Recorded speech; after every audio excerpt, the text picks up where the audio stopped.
ださいね。僕めっちゃ恥ずかしいんで今。メーカースチルだからね。そうです。僕ら提供した汁なんで、一回チルってもらって、釣った後にあったかい逆ではーって入ってあげてください。一回やってみますね。じゃ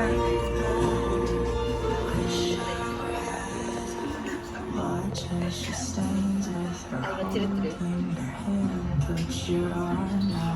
今チルってる。こんな感じで吐くと煙がすごい残っていっぱいです。味も一番感じます。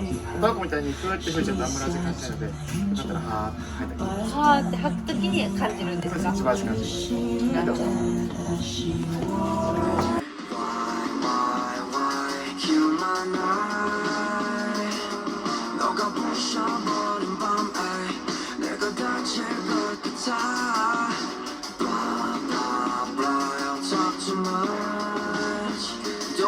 My time, go get cash in mine.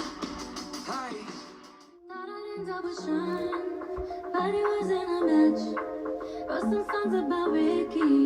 Now I listen and laugh. Even almost got married. And for Pete, I'm so thankful. Wish I could say thank you to Malcolm.